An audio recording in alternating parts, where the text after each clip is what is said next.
Hello, and welcome to another episode of Worst Collection Ever here on the Sideshow Network. This is the show where we tell you about the worst comic book collection in existence. And it just happens to belong to us. I'm Jen. I'm Shawn. Pokemon. Oh. you caught me off guard by the lack of words there for a second. I know. I was like, I always say the same thing. What should I say? How about I'll talk about Pokemon? Oh, okay. I've been trying to catch them all. Yes, you have. Yeah. I've been failing miserably, by the way. Yes. I have not been trying to catch any of them. I think everybody else is doing a good job of that. I don't really. You don't need to catch them. I don't need to do that. I can't even figure out how to get certain data off my iPhone. I don't need another game to plug up the mess. I know. I feel like I should delete it because I don't understand why I'm playing it. Yeah. Like, it's fun. Well, it's fun. I mean, but there's some people that are really into it. And then and I was never really into Pokemon. Yeah, I mean, like, I've never played Pokemon. I'm actually learning. I mean, I know of Pokemon. Yeah. I know of, like, you know, the very basic gist of it. Mm-hmm. But I am not, like, a person that could tell you anything about other than just they say their own names. And I know, like but that's adorable. I know it's adorable. Yeah, my sister used to really be into the cartoon when that was on. Yeah. Like years ago, you know, the one that was on like Fox or whatever. Yeah. Yeah. So I used to watch it with her, but yeah, but I don't. Yeah, that's the extent of my Pokemon knowledge. Pokemon. It's a new Pokemon game. Mm-hmm. It's an offshoot. They should do. They should have a. And instead of catching them, you pet them, which I would like better. And it's for cats. It's for cats. It's Neko Atsume. And it's real life. Yeah. He's just pet cats. It's a game where you imagine if people were actually going out trying to pet cats. Oh, that would not be a good idea. That's me though. Whenever I see a cat, I'm like, "Oh, hi, friend." I know that's you. You're pretty much like Pokemon Go, but for cats. I really am. And you're trying to like pet all the cats. You're like, "Oh, I want to be friends with them all." No, it's like I see a cat and I want to make friends with it. When I see a human, I run away from it. Yeah. That's how it works with me. Yeah, I try to avoid human contact. There was like I don't like people. There was like a thing this week where I was going back and forth with a bunch of people via email, and it's like I turned to somebody I work with, and I was like, you know, this would all make more sense if we all just did a phone call and just talked about it for like a minute. No, but but I don't want to talk to anybody. They don't want to talk to me. You know, I get. It's because the phone is terrible. I get anxious when I get a phone call. I don't like and I don't know if that's just because the nature of the world or whatever, but I worked in a call center forever ago. Yeah. And ever since then, I hate the phone. I've done my share of phone calls in a job setting, and it's awful. Yeah. And but I mean, it's not even that. It's just like I just don't.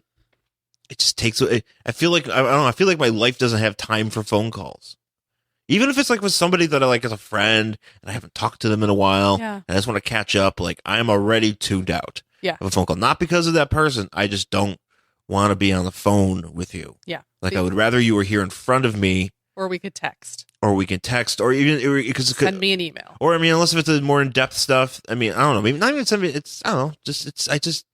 Yeah, I mean, emails, especially in the business end of stuff. Yeah. Send me an email. Oh, yeah, absolutely. I mean, I know if you have to call me, if you're trying to get to the end of something, which that's fine.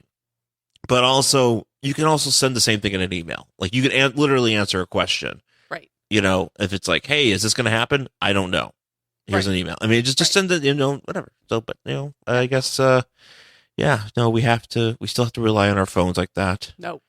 The only person I talk to on the phone is my mother. Yeah. But even she's been starting to text, so. Yeah, because she finally figured it out. She figured out the smartphone thing. Well, she figured out she can send me pictures. Mm-hmm. So now I get pictures of, like, my dad standing in the backyard. Or now she does, because now she doesn't have to describe to you what has happened in her life. She can take a picture of it and send it to you. Yes. And, she'd be like, look at this ham. And actually, my mom has a really good eye. Yeah. She sends some really good pictures. I'm like, Mom, you should get Instagram. I know, she's probably very popular. Yeah, she does. She has a very good eye for like composition. Yeah. She doesn't use filters probably either. No, she doesn't. Yeah, because that's the thing. I filter the fuck out of everything. And it looks awful. No, I have to filter the fuck out of like my selfies, or else my face looks hideous. Yeah. So I have to filter it. Well, it doesn't look hideous. I'm not agreeing with you. It does not, but you like to believe it is. Well, I mean, like, you take a picture with a camera. Well, yeah. Yeah.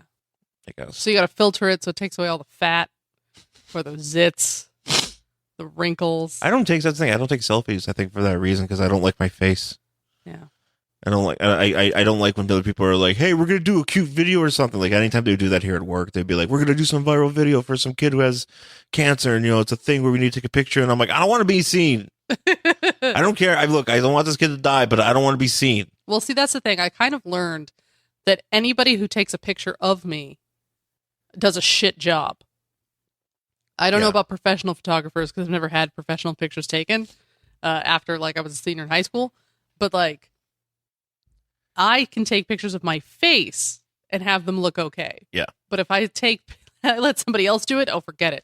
I look like a garbage bag that's like... No, you don't look like a garbage bag. Has human lumps shoved into it. It's just... leftover human? Yeah, they were just like, we have all these extra body parts, shove it in a garbage bag and make it vaguely human shaped. And give it, make it sentient. Yeah, and just like draw how come you don't have how come you don't have all the abilities of those other humans? Like Terror Inc. Yeah, I don't think it works that way. What do you mean it doesn't? Terror Inc. That's what they do. He was like, I can fly a plane because I have a pilot's arm. It doesn't make any sense that you have his arm. The knowledge of what all the instruments mean are not in the pilot's arm. I know that, but apparently that's the book wanted you to believe. No, fuck that book. Stupid book. Dumb book. I like that I tied in this discussion about your my vaguely human shape. About your self-image to an obscure 90s Marvel character. Yeah. That's I think that we've talked about on this show. That we've talked about on the show, and sure the fans are like, "Oh my god, yes, they brought it back." Yeah. That's what we do here on Worst No, Collection we're pretty talented. Yeah, that's it. So speaking of comic books, so let's get into our first book for today. It is going to be Shadowpact, number 5 from November 2006, and we're actually going to go into the new millennium for this one. Shit, which is rare for us. Yes, it is.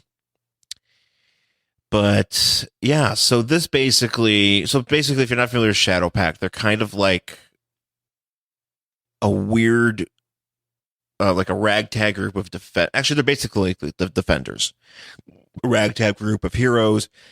But they mostly handle mystical stuff, which the Defenders usually did too. Mm-hmm. They're like Justice League Dark. They're basically like Justice League Dark before Justice League Dark was a thing, because this is 2006. So new 52 is 5 years away, I think, at this point. And this is right around Day of Vengeance. So they kind of came together in the midst of all the Infinite Crisis. I don't know. There's so many crises. Yeah. I always get mixed. I just read about it and then I forgot what it was, but I know it had something to do with the Day of Vengeance with regard to, I think it was Infinite Crisis. Well, damn it. I hate it. Doesn't matter. But I want to be right. I'm sure but I don't want to look it up right now. Well, then it's whatever. It doesn't matter. So let's talk about the book. Anyways, they're a team of... You have Blue Devil. You got... So you got Blue Devil, Nightmaster, Enchantress, who's going to be a movie star. Nightshade, Ragman, and Detective Chimp as the core group here. And on the cover, except Detective Chimp is kind of dressed like an X-Man. Yeah, that's the thing. He has like a very like serious like. Yeah, Detective Chimp is he's dressed like an X-Man because he's got like the blue suit. It's got the yellow piping, and it's even got those like red dot things on it. Yeah. So I don't know what his deal is. He looks like Cyclops. He really does. Yeah, he's wearing Cyclops. He's wearing an X-Men like Wolverine. Stupid outfit, like a standard X-Men clothes. Maybe they were just like, draw Cyclops' outfit on Detective Chimp because that's as highly as we think of him. We think he is a monkey. You know what? We gotta start Cyclops. Everyone hates Cyclops. Guys, you know what? We gotta start digging on Cyclops in these lower books on DC. Guys, we gotta start taking shots at failed him.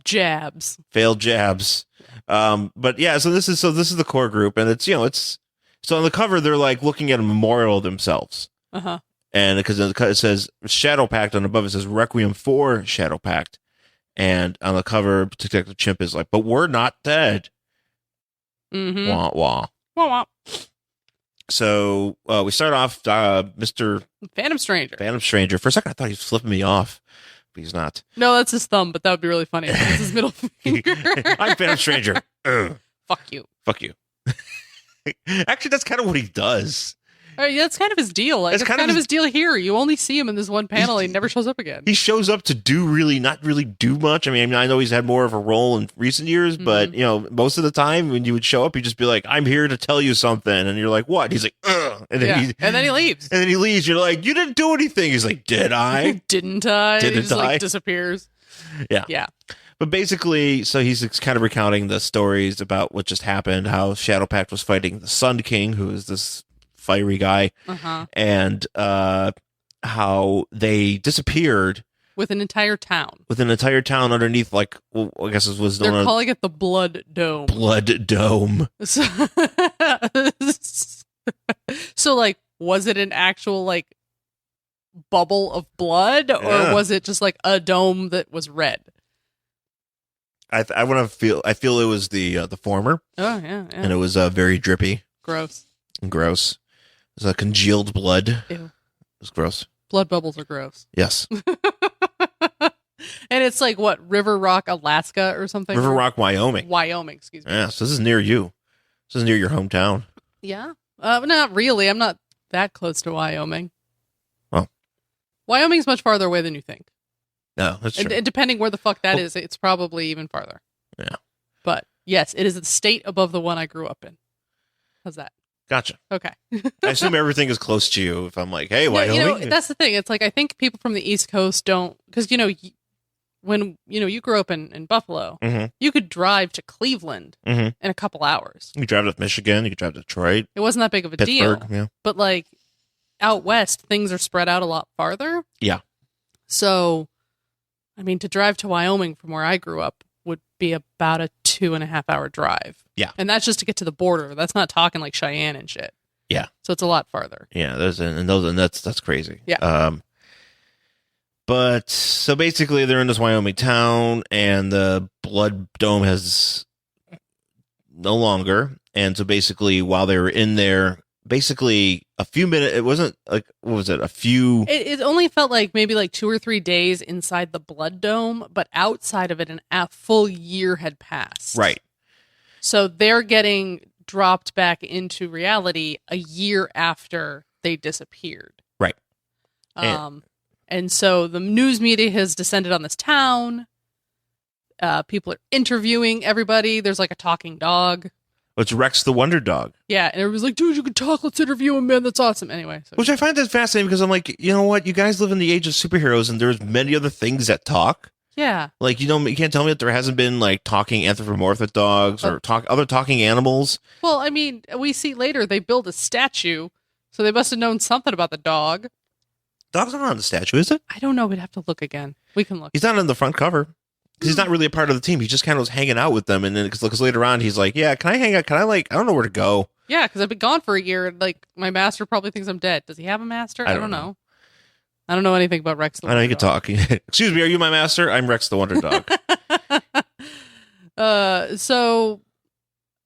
Blue Devil asks Nightshade. Nightshade if like one of the guys that he's been looking for is like trapped in this like black box thing. Yeah, because Nightshade has captured some of these She's villains. basically been playing Pokemon.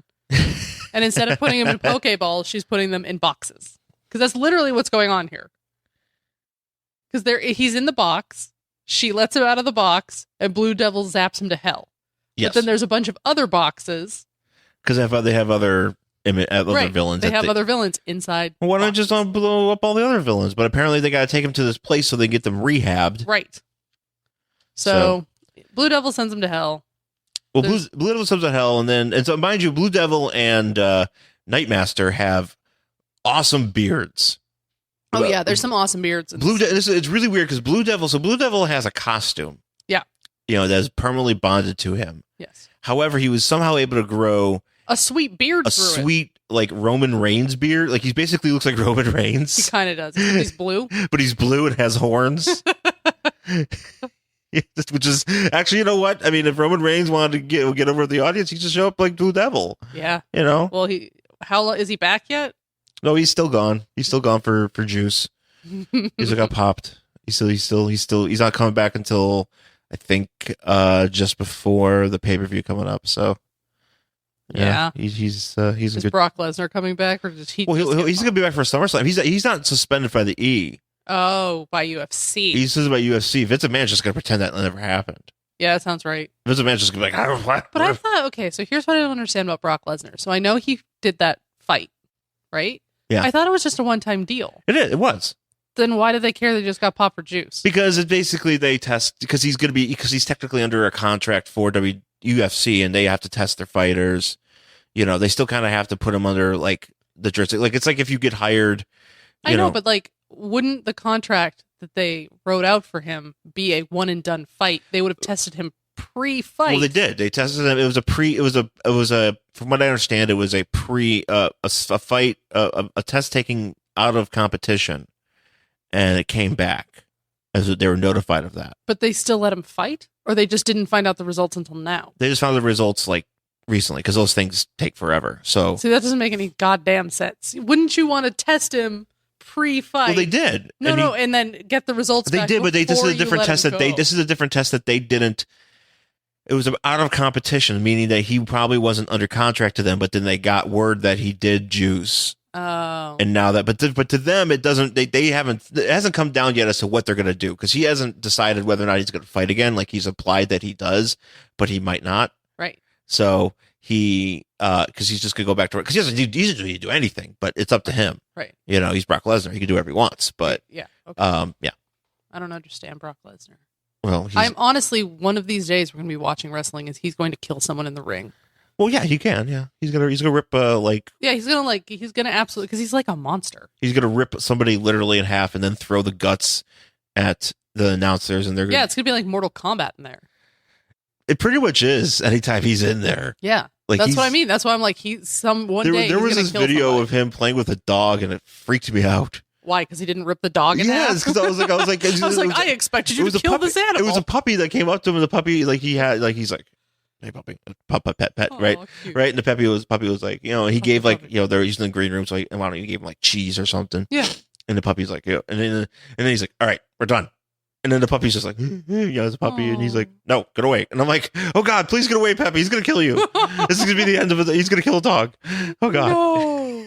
Don't anger Brock Lesnar. Anyway, so Roman Devil is he's got a beard, and so does Nightmaster. Yeah. Well, that's the thing, because here's something I don't get. So to them only a couple of days have passed. Mm-hmm. But while they've been in there, a whole year has passed, and they've grown facial hair to reflect that it's been a year. Because they're even like, man, I can't wait to shave. I'm like, you thought you were only in there for 4 days. You can't. You grew that beard. In 4 I'll days? tell you something. If I don't, and I'm actually kind of feeling it right now because I haven't shaved. Like I don't shave, but I clip my beard every couple of days, and if I go pretty long without it, I feel pretty gross. So I know what he's talking about. Yeah, but you don't get. I mean, like that's a full beard. You have like I don't know. You don't have like full beard. No, I don't. I don't. Like not just like it's a full beard. Like it's a long full beard. Yeah. Like, trust me, I understand the hairiness. Like, I get that. And I get that shit grows back quick. But, like, the length is kind of what I don't know. More curious about. Yeah.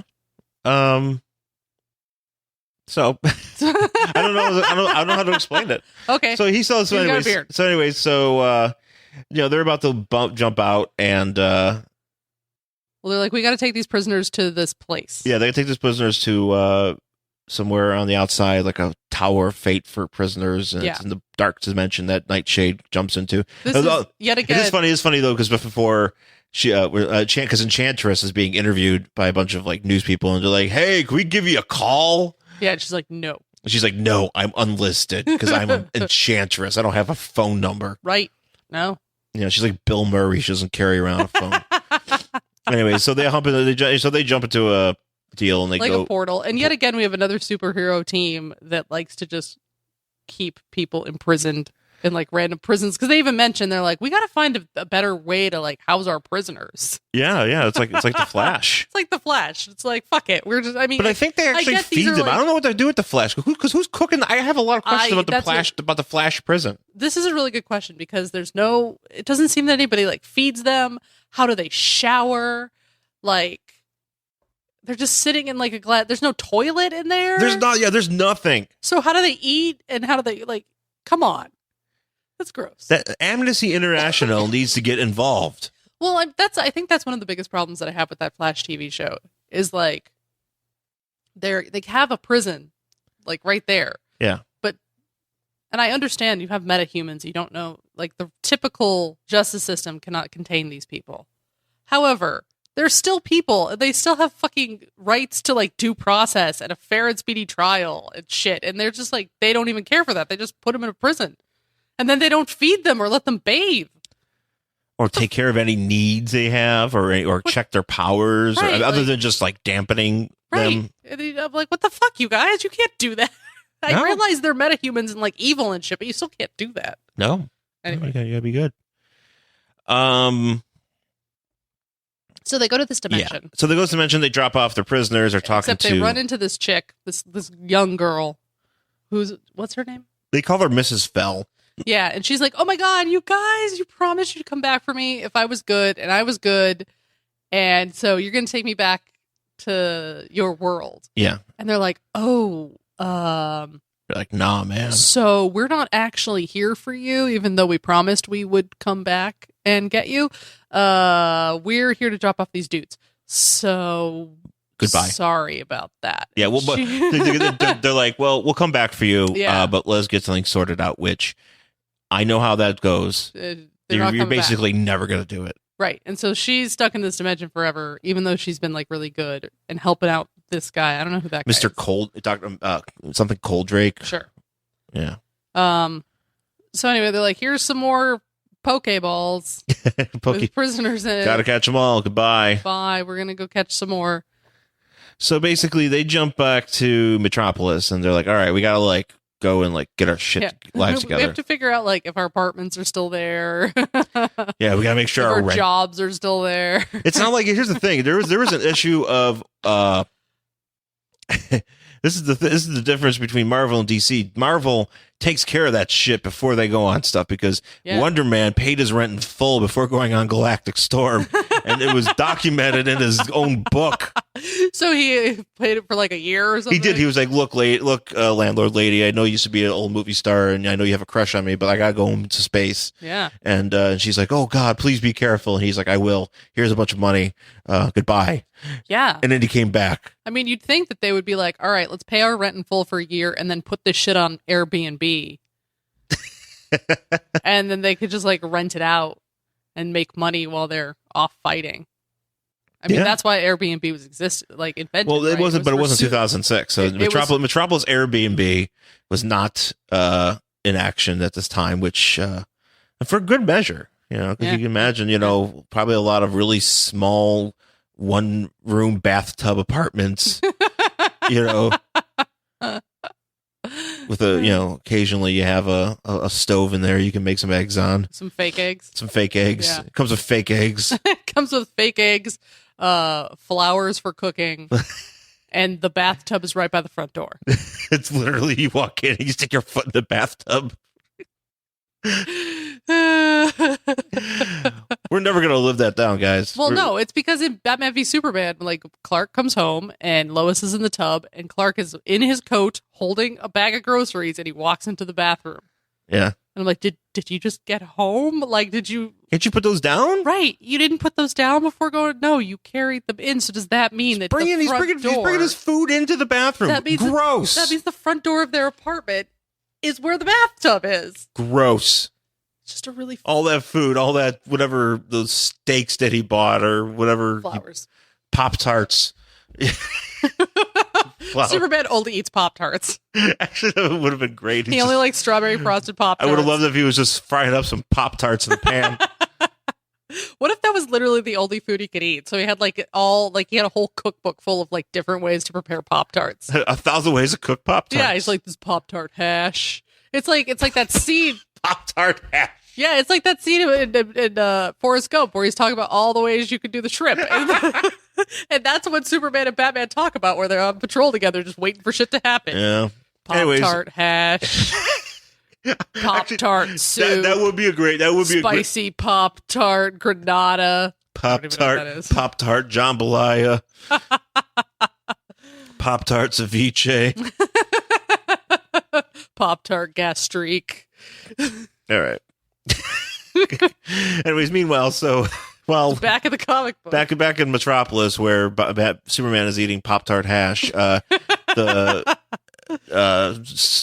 Shadowpact is like, hey, so we're back here. Let's go get our shit figured out. And then some old guy's like, oh man, what are you doing in here? Yeah, you guys are all dead. And he's like, you guys are so disrespectful to the dead. Oh, they're that's like, right. What are you talking about? He's like, are you dressed like that because the statue's here? And they're like, show us what you're talking about. So he leads them hopefully this old guy never sees Comic-Con. Right. He's never heard of cosplay. This guy's really confused. He's old. So they take him to the statue, and it's a Shadowpact statue being like, you guys are great because you died. Yeah. So I guess when they disappeared with the town, everybody just assumed they were dead and then erected a statue. That's pretty intense. Yeah. For like, just if you get caught in like a statue. Team.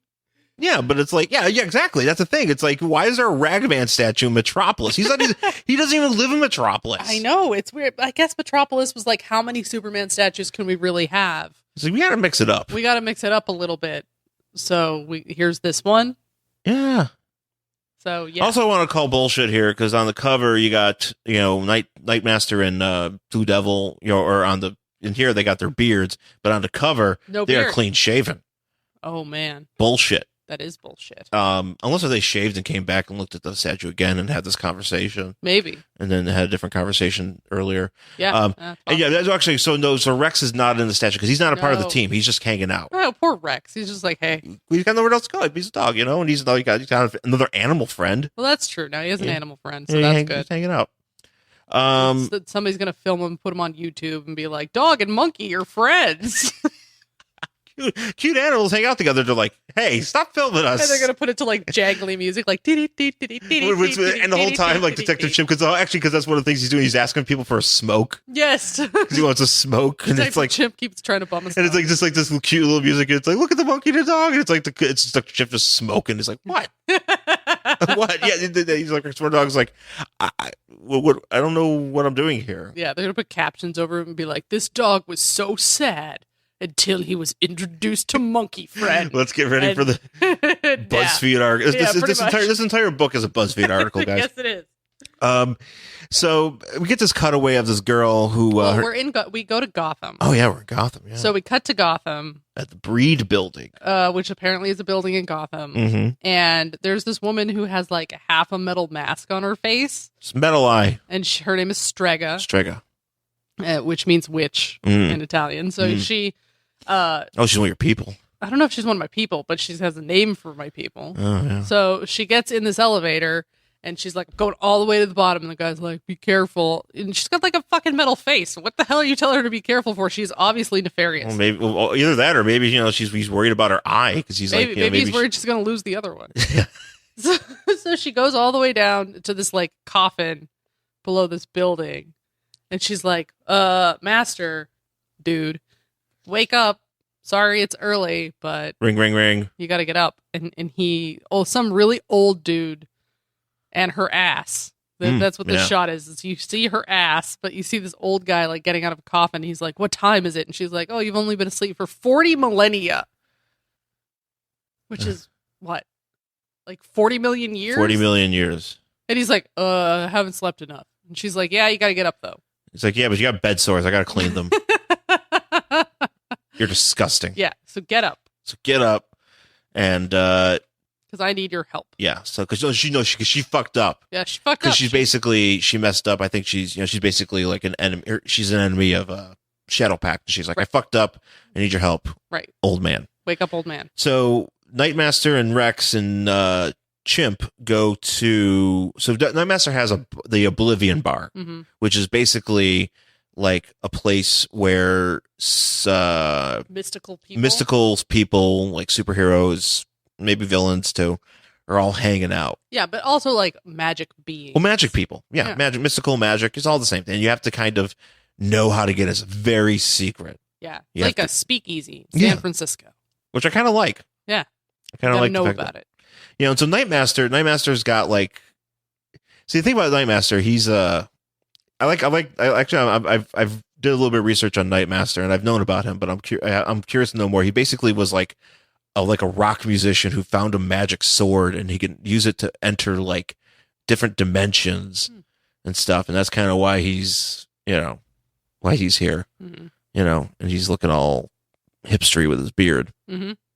But he owns a bar. Yes, he does, and he serves craft beers. Yeah, apparently magic craft beers. Yeah, and the dog is like, I've always wanted to get in to this bar, but the door won't let me in. Well, because he's a mystic, because you're just a dog. Right, but and so Shadowmaster's like, or what Nightmaster? Yeah. He's like, oh, okay, well, I'll make sure it recognizes you next time so you can come in. I'll put you on the list, buddy. Yeah, I'll put you on the list, basically. So he goes to the door and he's trying to open it, and they're like, it's not opening. And he's like, are you sure? He's like, yes, trust me. Like, if you know where, like, the door changes, but anybody who is able to come in here recognizes it. Yeah. Regardless of where it's located. Well, I have a question about this. Yeah. Because so he opens up the door and he goes in, and we'll talk about that in a second. But seeing that he's not at this point recognized because something happens to this bar. Yeah. Why is it that he's able to get in and see anything? Like, why is he just, because he comes in and he sees his bar. He should just see an empty room. Right. Apparently it was closed and but it's not. It's like full of people now. It's full of people, which we have some cameos in here. One of which is Black Orchid. Mm-hmm. She's down there. And a bunch of other goons. Having a drink. Yeah, there's actually like this guy here, this tentacle man who's just sadly just kind of like sitting against a wall. He looks very lonely. Yeah. And he's just drinking out of a glass. Yeah. He just looks like he's like, I got stood up tonight. Yeah, he looks very sad. That it's even though it's a superhero mystical bar, shit still goes wrong. Yeah. There's always a sad guy in the corner. Yeah, and then there's some sprites, and there's this, there's a bunch of cameos in here. So he's like, wait a second, who opened my bar? And then we cut back to that lady and her ass and the old guy.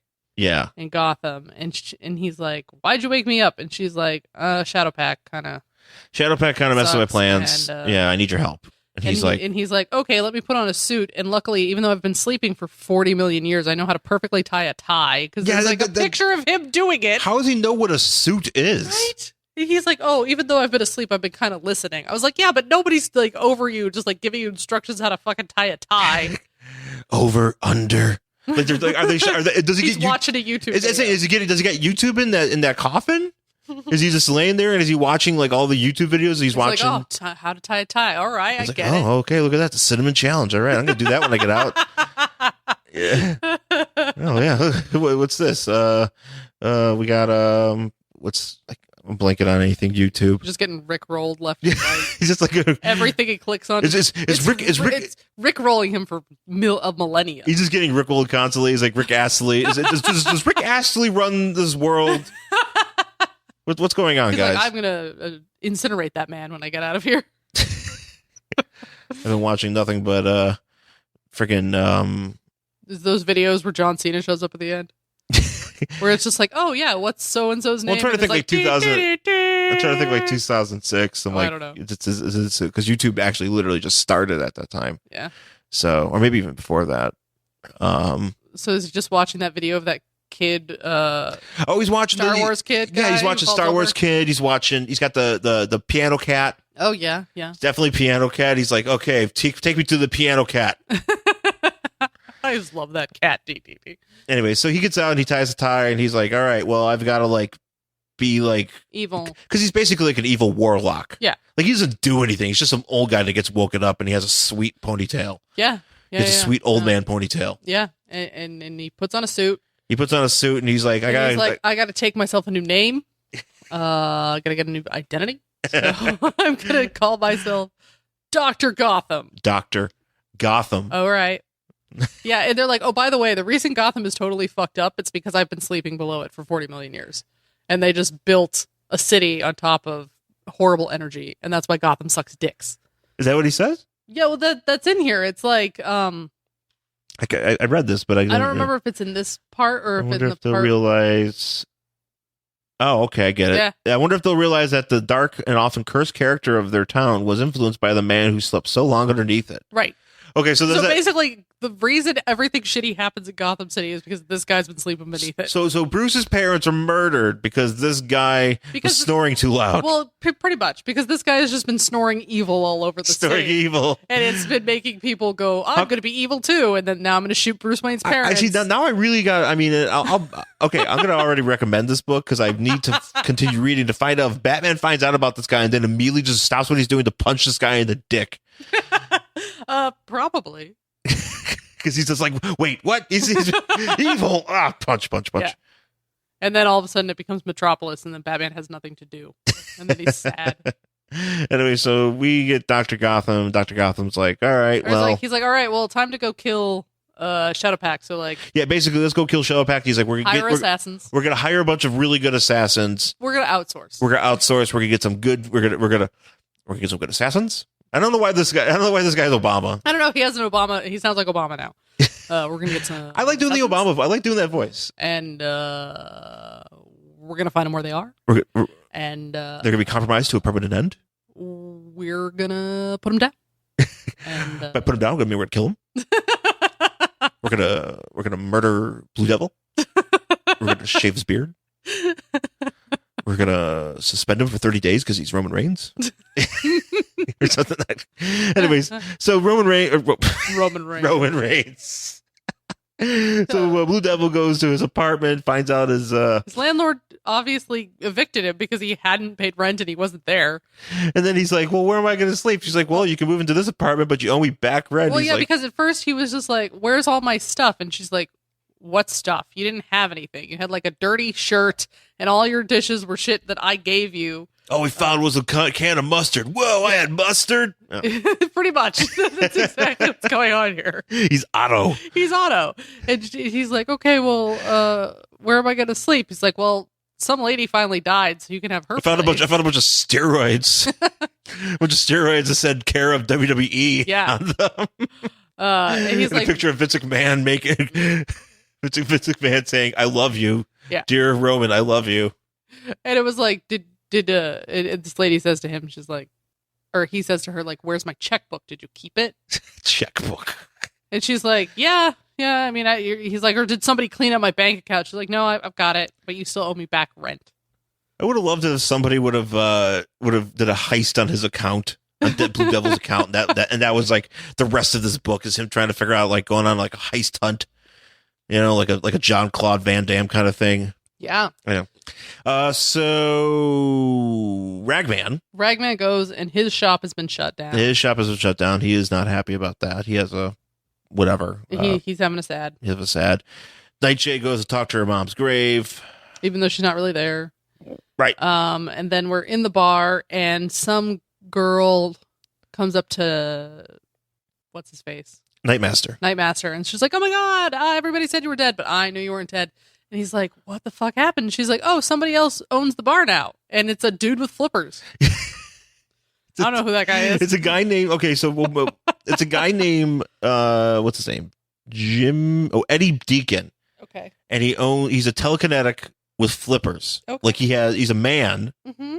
He has like, a 2000, actually like a very 90s backwards bro hat and soul patch. Yeah.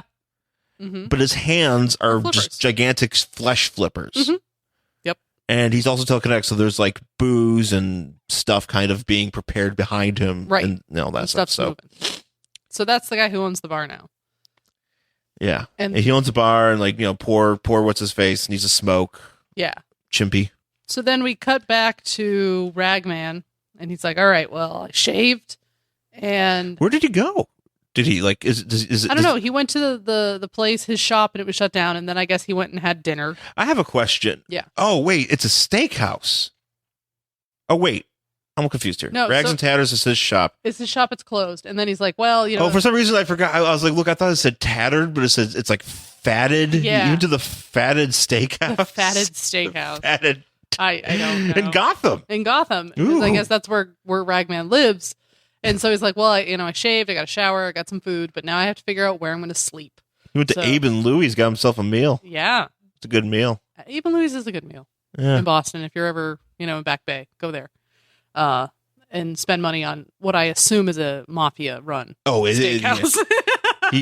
He called in a favor. Maybe Ragman had a favor going because he being the tatterdemalion of justice, he was probably able to be like, look, I know I took a guy out for you. I did this for you. Yeah. We're friendly, but can I at least get a steak? Yeah. And can I use your employee bathroom? Yeah. And shave. Like, yeah, sure. That's cool, man. It's fine.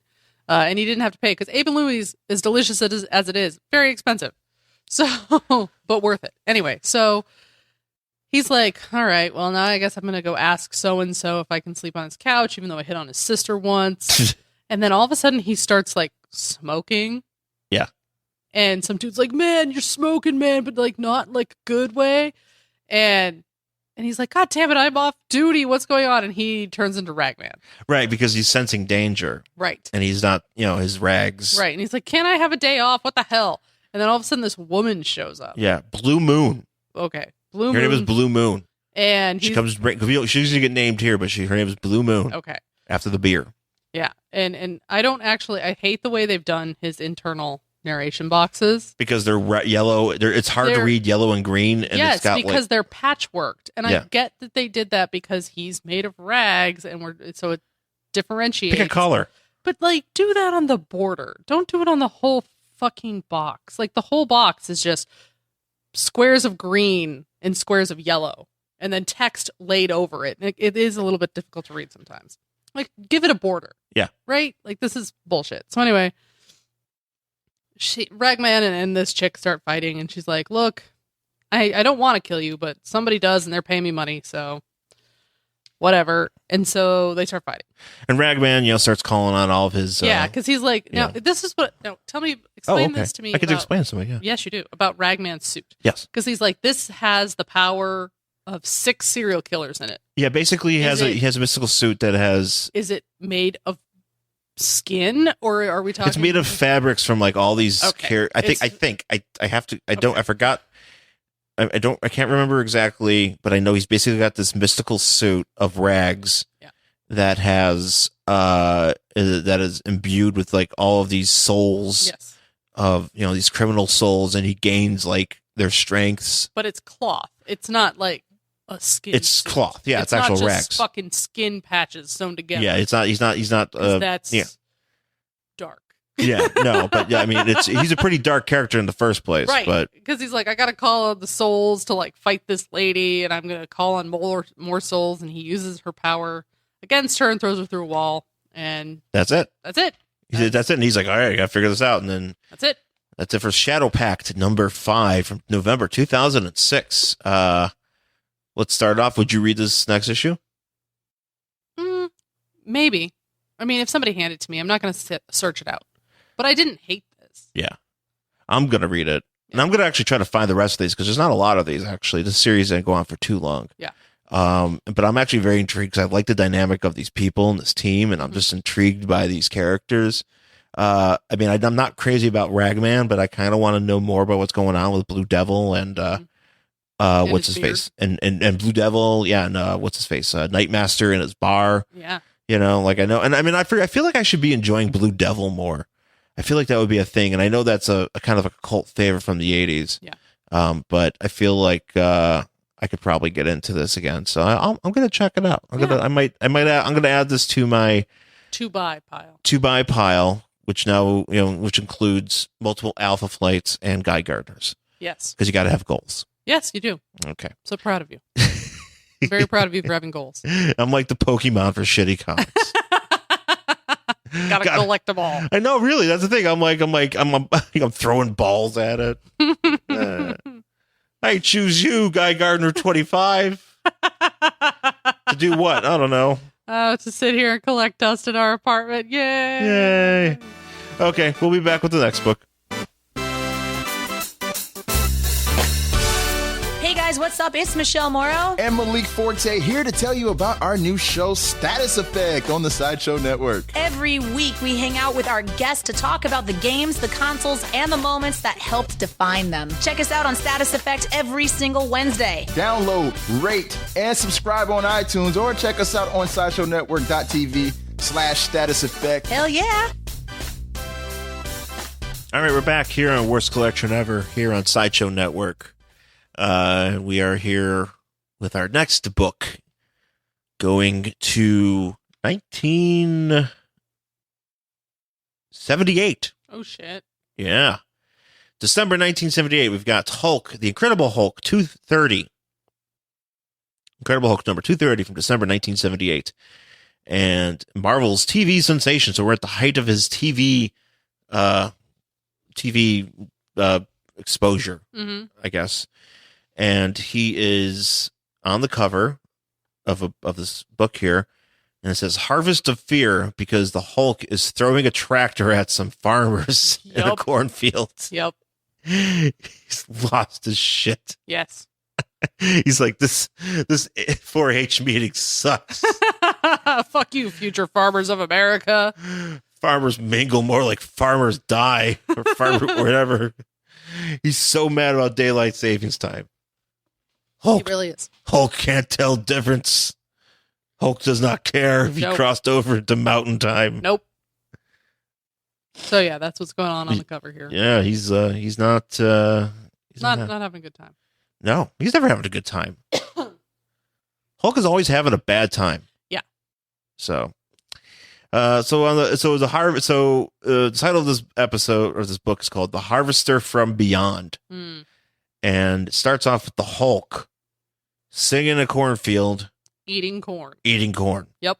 Like being like, "Hey, corn, pull, eat." He's not even boiling it. No, he's just eating it right off the. I mean, we don't actually see him shove it in his mouth. But we so I can don't know if he's assume. like biting it, like he's I'm assuming he's just kind of shucking it with his teeth. I am assuming so. I'm not exactly sure how he's eating it, but he is sitting in a cornfield surrounded by corn cobs.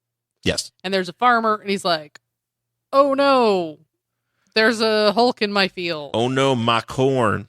And I would have to say that the way farmers are portrayed in this book is horrible. Yeah. They are slack-jawed yokels to the nth degree. They are Cletus, the slack-jawed yokel. So, like, just imagine like a whole comic book full of those guys. Yeah. Like Cletus side. Yeah, it's a bit of a overall generalization of corn. They're just like, "Oh no, there's a fucking Hulk in my corn. Married my sister." Like, that's kind of what's going on in this book. Oh no, my wedding to my sister's been interrupted because the Hulk is eating corn. I'm really worried because my other brother's got some eyes for her too, and if I don't marry her first, but maybe first I can distract my brother with this pig that he can have sex with. Lurleen is the prettiest pig. And then I can go marry his sister, and then I can defeat the Hulk. I have to have priorities first. Yeah. Oh, wait, there's also a Hank Williams Jr. concert I have to attend. Yeah, so I mean, that's basically like the level of portrayal we're getting in this book. Yeah, it's not kind. It's not. So the farmer calls the cops. Lumpy. Oh, Lumpy. He calls him Lumpy. Calls Lumpy the farmer. Lumpy the farmer, and he's like, "Now calm down there, Lumpy." And he's like, "Oh, I've got all this." He's like, "There's a Hulk in my field," and he's like, "Are you drunk?" It's like in Toy Story 1 where Woody's like, "There's a snake in my boots." It's like that, but there's a Hulk in my field. And then the cop's like, "Are you drunk?" Yeah, he's like, "Are you having sour match hallucinations?" I like that in the small towns. Basically, like, you could call the cops and they'll just ask you if you're drunk. You can call the cops and just like, "Are you drunk?" Because if that way, I'm not coming to do my job. Yeah, I know. Even if you are drunk, I'm not gonna. Just Lumpy, just stay where you are. Just as long as you're not on the road, you drink and all you want. Yeah. So he's like, "No, really, there's a Hulk and he's in my field and he's eating all my corn." And the sheriff's like, "All right, fine." So the sheriff calls a guy named Zeb. Oh yeah. Who I can assume Uncle Zebekiah. Zeb from the former manager of Justin Hawk Bradshaw, now also known as Dutch Mantel, or what's I'm blanking on his name, Zeb Coulter in the WWE. Zeb. Actually, no, wait, Zeb. Oh yeah, Zeb Coulter. Duh. Yeah. So he calls Zeb and he's like, yeah, I guess we gotta get out there. And this is what I don't understand. So like, there's this guy here who I'm assuming is like his deputy. And he's like, Sheriff, don't you think? And he's getting off the phone with Zeb. Now he's already hung up with Lumpy. Now he's hanging up with Zeb and he goes, blast it, Lumpy. So does he just call everybody Lumpy, or is this guy also named Lumpy? Or is that just a mistake? Wait. No, I think that is Lumpy. But Lumpy's on the phone. No, but Lumpy, look at Lumpy here. Uh-huh. And this is his picture of Lumpy. He's got a red hat. Right, yeah. So does he? He's Malibu right, Lumpy's got a new hat. No, he's right there. This is Lumpy on the phone. He's talking to him. Yeah, and then he like... But he's on the phone with him. Yeah, Why would he be here too? Because guy's a blonde. Hold on. This guy's a blonde and that guy's not. You can't really tell. Yes, you can. This is a different guy. This is a totally different guy, and I don't understand where he's like... Where's Lumpy here? Is that Lumpy? Yeah, he's got a red hat. No, that's not Lumpy. Who's this then? Lumpy. That's Lumpy. Why would he call the sheriff and then? Because he goes down to see him. Because down here he goes down to see with Lumpy's. There's Lumpy and there's the sheriff and there's whatever, and then they go and then they call Zeb. Oh, I thought this was all the same scene. This is a different scene. Yes. Oh, this makes much more sense now. I was like, what the fuck? Okay, that makes more sense. Finally, okay, this I get this farmer confusion. Why? Okay, so what probably happened is he went into Lumpy's house and called Zeb. He went to Lumpy's den. Yeah, because that where didn't make he keeps any his Charlie Rich records. I thought because he's still on the fucking phone. Yeah, so a lot of phone calls this in here. was all the same. Guys, don't you know the phone calls are lame? Sorry. Right, and so I thought this was all one conversation. What if the Hulk was playing Pokemon in his I think field? that's what he's doing. And the farmers are just freaking out because they don't understand what Pokemon Go is. He's got a phone. He's just like, Hulk find Geodude in cornfield. He's like, guys, there's supposed to be a Pikachu here. I don't really want to move. So they're like, get your old nets and we're going to go get us some Hulk. Get your nets. Yeah. So as this is happening, somebody else is watching the Hulk. Yeah. Alien. Oh, man. Because this is the second book where someone from another dimension or an alien or something has been watching Hulk do Hulk things, and then they come to try to get him. What was the other one? The other one was the one where that guy that was also supposed to be the game with the crystals. Oh, the Quest Probe. Yeah. The Quest Probe one. And he was watching Hulk and he was like, I have to go to the other dimension and get him. Oh, there's a Hulk channel. That's why. And now this is the same thing. On the Space Cable Network, there's a Hulk channel. The alien's watching him and he's like, I got to go get that guy. It's the exact same premise. They're always watching. They're like, oh, man. And they're always watching Hulk, apparently. So then they throw the net on him and Hulk's not doing anything. He's just eating corn. Yeah. And instead of just like, here... Well, he is fucking with this guy's crops. Yes, he is fucking with this guy's crops. But as we see, they destroy them anyway. It doesn't matter. Well, because they're idiots. The Hulk's biggest villain is humanity. Yes. Because, like, there was no reason to attack him. No. At all. He wasn't doing anything. He was just sitting there and I think they probably could have tried to be a bit more reasoning with him. Yeah, and I guess I understand not just flat out being aggressive and start shooting him and throwing nets on him. I think maybe if Hulk was not... I mean, granted... But that's the thing. That's the thing nobody in these books ever learns. And I get they're like, oh, we saw him trash a tank, so we have to be really terrible to him. Like, Hulk has the mind of a child in these books. He doesn't have the greatest intellect, no. So don't just walk up to him, like, full aggression, because that's going to piss him off. Yeah. And, like, people should fucking know that. Because the Hulk is not somebody that no one's ever seen before. Everybody knows this is the Hulk. Yeah. So you think you could put that word out. Yeah. Yeah. Of course. But they don't. So Hulk starts breaking shit. Hulk fucks up this. Tractors. It's like he went to a fair, farmers. like a county fair, and just was like, all this shit sucks and just destroys. Well, not only that, but all these tractors and cars come at him because they just drive it into their crops. So Hulk just ate like a whole row of corn. He probably didn't eat that much corn. Right. These guys just mowed it all down. So now the crop really is fucked. So they just let Hulk eat all the what's corn. his face? Even the Lumpy is like, come on, what the hell? My crops. Yeah, that guy's going to be broke all winter, so good for you. You just ruined the economy of wherever. I think where are they? Iowa? Probably. But I mean, like, seriously, if that guy doesn't have any corn to sell, then he has no money. Like, that's it. That's how he makes his money for the year. And now he's fucked. Yeah. So Hulk smash, Hulk break. And they're like, oh, if if breaking had poetry, then Hulk would be its bard. Like, wait, is that what? Yeah, there's part in here. Sometimes I don't know. I miss some of these things. It's one of these little boxes, and it's like, if there was poetry and destruction, then this would be its bard, or something bullshitty like that. I don't remember if it's on this page, but it's on one of They these. just, it's funny because they'll say stuff like that because they have nothing else other to say, because it's like it's Hulk punches something. Right. It might be over on this side somewhere Yes. Yeah. There it is. on this page. Surely if there were a poetry of unleashed savagery, then this rampaging Hulk would be its bard. Mm-hmm. Which, please put out a poetry book of Hulk poetry. I mean, look. Someone write that. Marvel, look, if you're going to promise that, if you're going to say that he could do it, give me this. fucking give me this. Yeah. If you put out this small, you don't even have to make it that big. Yeah, it just could be be a small. chat book. It's fine. Just a small book. You can Little put it, chat book. It's fine. put it out. Put it on a book of Barnes and Nobles, but don't even tell anybody. Or just put it out and be like, hey, yeah, this is the comic book section. What is this? A book of poetry written by the Hulk. I was like, oh shit. I would totally buy that book. And I would just stage a reading of it. Yeah. It'd be like, what's his face? That fucking, it'd be like, I want to say Henry Rollins putting out poetry. Well, that's exactly what it is. And that Henry Rollins did put out poetry. No, I'm saying, books Books of it. Well, I'm trying to also think there was also like Jewel put out a book of poems, Mm-hmm. but then there was also like a response to that by some Asian dude who put out, I forgot what it was. I remember because I remember it was like when I was in college. A response to Jewel's poetry? Yeah, but it was like, I jerked off. I am sorry, or something. Like, it was just a really like sad response. Like, it was like there was a parody of it, and I don't. But it wasn't like it was just by like a random dude, Huh. like a random poet who was just like, all right, I'm gonna fucking put this out. That's funny. I had never heard I of will that get him to write this Hulk poetry. Yeah. Because I remember that being funny. Yeah. And I think we should. I think Somebody get on that. I am going to. I'll write it. Actually,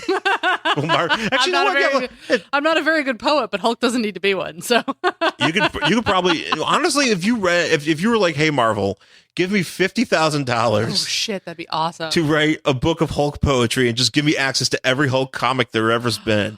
Yeah. And you just read every Hulk comic and then just write this fucking awesome book of poetry. Inspired by all the comics? Inspired by all the comics. Yes. Hire me. That is a sweet gig. That is a sweet gig, and I would totally do it.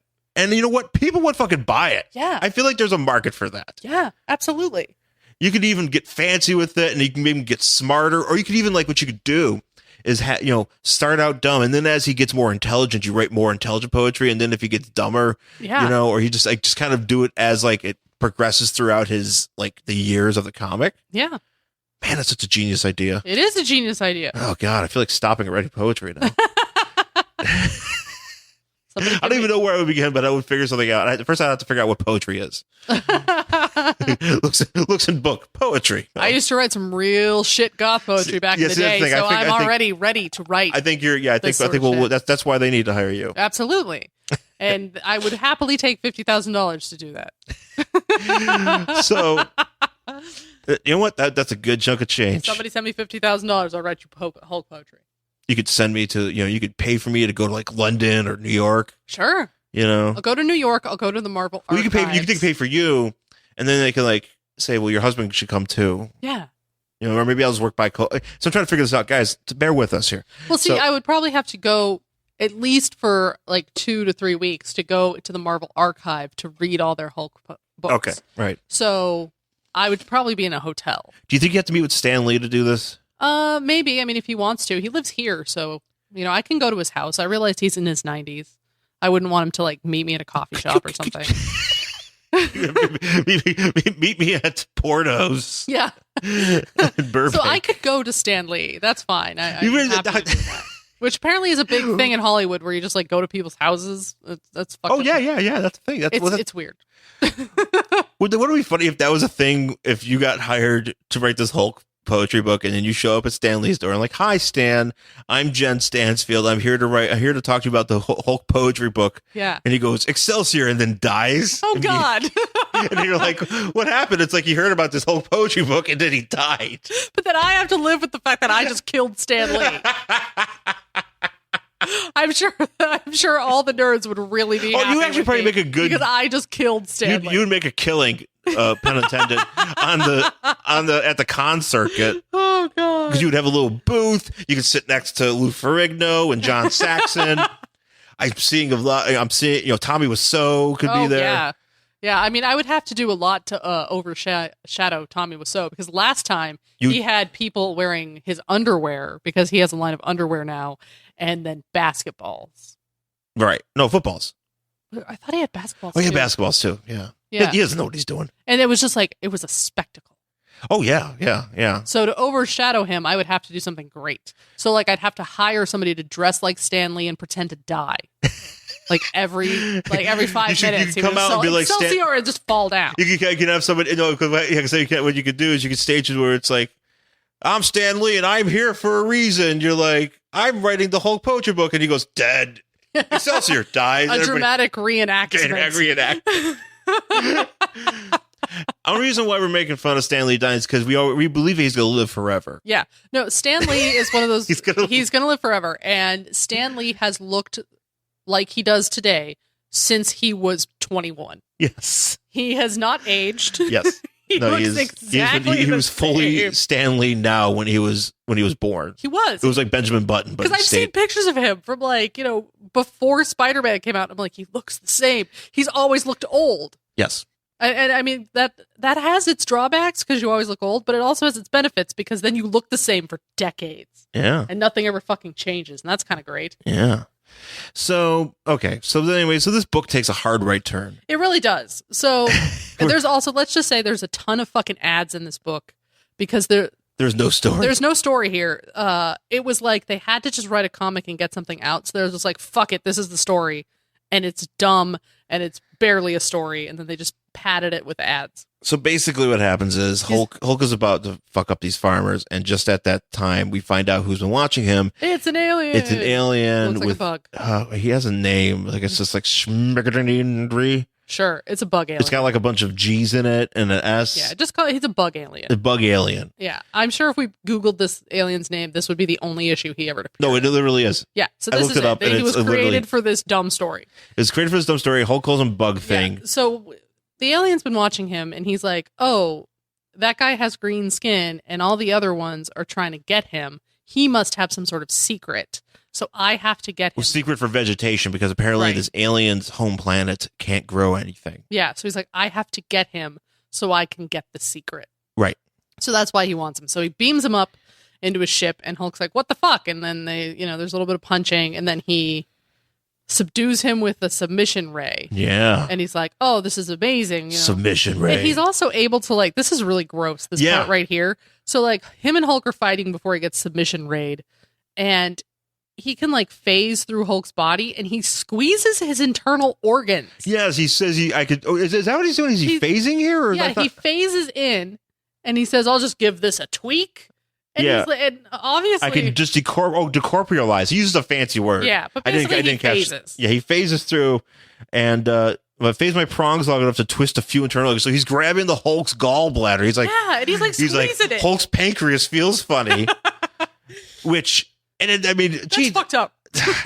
That's really fucked up. Never in my years of reading comics has somebody, at least to my knowledge, that has phased or something like John, John, or John Jones, or any of those guys who can do that shit, or Shadowcat, or really anybody that can phase through somebody has seen the dude really I'm just gonna poke your fucking liver. There's been a lot of times where Vision has punched through somebody and kind of freaked them out that way. Yeah, but he hasn't reached into them and be like, oh, is that your stomach? Squeeze, squeeze. Honk, honk. Ooh, kidneys. Honk, honk. And running that's what this guy's doing. Honk, honk. That's really what's happening here. Oh, God. Oh, yeah. I now that I realize what this guy did. I kind of thought he did that, and then I didn't. Now I realize how he did it. Yeah. And now I don't that's like fucked it. Up. That panel, everything else is all right, whatever, normal comic. I gotta take a picture fare. of that. But then you get this one and you're like, what the fuck? That's weird and gross. And why would you ever think that? Oh, it's terrible. Anyway, so Hulk gets incapacitated. Right. And this guy's doing all sorts of experiments or just kind of because he's phasing him. Oh, this is so weird. This guy has the same physiology as the other. Yeah. people on his planet, but he just seems to have green skin and be a little irradiated. Yeah. And he's like, well, he's like, yeah, he's got a lot of radiation. And he's like, all right, well, let me go get something from my other room. And of course, since Hulk has been subdued by this ray, he changes back into Bruce Banner. Which apparently he has been the Hulk for like a full week. Yeah, which I didn't realize he could be the Hulk that long. I didn't. Yeah, I thought it was like he's like the Hulk for like a few hours, and then like I thought it was till it wore off, and then. Because I mean, does he get that? Because he gets Hulk when he's angry. I'm like, but are you that constantly angry? He's really pissed off. But and he's just hanging out, even when he's sitting around eating corn. He's chilling out. He's like one of those guys on the internet who's just constantly angry. Is he constantly on the internet? Is that the problem? Hulk? Is he like? He's constantly. Is he just constantly watching the new Ghostbusters trailer? Yeah. Just like, oh, I'm so mad. Ruined my childhood. All caps tweeting, and just he cannot stop being green. That's what's happening right here. He's so frustrated with the world today. Yeah. It's like fucking trying to think like there's he's Eddie Pepitone at all times. Yeah, he's Eddie. I'm surprised Eddie Pepitone is not the Hulk. Yeah, Eddie Pepitone probably should be the Hulk because he's constantly angry. Yeah. So yeah. So yeah. Well, that's so he changes back into Bruce Banner and falls out of the bonds holding him up because they were set up for the Hulk. So then we cut back to like Earth where there's a dude. Well, this is okay. So basically, I'll explain this scene. Yeah, explain this. So basically, Thaddeus Ross, or General Thunderbolt Ross, Hulk's main human nemesis, is had a nervous breakdown, and he's being observed by Doc Samson, who is Hulk's gamma irradiated psychiatrist friend, whose powers lie within his hair. Yeah, I was going to say, he actually does look like he embraced the pastel hair trend, like, way before it ever happened. Yeah, that is, like, sea green. He's always looked like that, and if you cut his hair, he gets less strong. Yeah, well, he's Samson. He's Samson. Right. So, and he's observing, and we get, what's her face? What's her name? Carla. Oh, she's evil. Or Carla Sofen. She is evil. Also one of, like, somebody that works with Thaddeus Ross, and it turns out she's like, oh, well, I caused this. And she goes on to become Moonstone, which is one of the masters of evil at one point and stuff like that. But Hulk's buddy is just like, oh, I should have seen this guy was going to have a breakdown. Oh, it's Jim all Wilson. My fault. Oh, that's right. Oh, so poor Jim Wilson. Yeah, he's like, oh, it's all my fault. Jim Wilson died of AIDS. R.I.P. And so he's like, all right, well, I'm leaving. Hey, lady, will you keep a watch on Fuckface over here while I go be sad with my green hair? I got green hair and I can't be sad. Watch him Fuckface. Watch Fuckface, okay? Yeah, will you watch Fuckface for me? And she's like, okay. And then she's like, I am the one who caused the breakdown. Ha ha ha. And that's where we leave that. I've got green glasses. Ha ha ha ha. Yeah. Okay, so Bruce Banner is going around and he's trying to figure out where he's at. He's on a spacecraft. He's trying to, maybe try to maneuver it somewhere. And he gets caught by what? I just got a Pokemon. Oh, you what? Like here at the table? Yes, it's sitting on the table. I have to get it. Who is it? I don't know. It's one I've never seen before. I think it's an evolved Mankey. Is it Pikachu? No, it's not Pikachu. Oh my God! What if we tell everybody Pikachu's here? They'll probably come. But it's not a Pikachu. Guys. Oh, I think it just froze. I'm sorry. I just moved. Yeah, it froze. It's broken. It does that, and then I gotta restart it. Anyway. Fascinating. Yeah. So Banner gets Pokemon I'd never seen before, and I was gonna. You got a magnet guy yesterday. I did get a magnet guy yesterday. I don't know what his name. I forgot what his name was, but magnet guy. Yeah, I don't know what his name is. So Hulk. So Bruce gets caught, and this bug alien's like, well, I guess the only thing I can do here is like dissect you. Obviously I have to figure out what's going on because you just changed back. So because he changed colors. Like, oh, I got to figure out what's going on, right? Yeah. And so just as he's about to get stabbed by a space scalpel, Hulk starts punching. Hulk starts getting he turns back into the Hulk. He gets agitated, this is the thing. Okay, so he's changing into the Hulk, but he's kind of like, it's kind of not just like at once. He's kind of like half, part green, part because you can flesh. see it's like drawn where he's half and half. And it just happens that the space where Hulk or where this alien is about to probe him with the scalpel turns into the Hulk skin. Yeah. And it snaps the blade because it's the Hulk skin, but but literally like an inch over, it is pure flesh. So it's like right, which he could have totally stabbed him. You could have totally got. You could just be like shit, stab. Right. You know, it's like Operation. Yeah.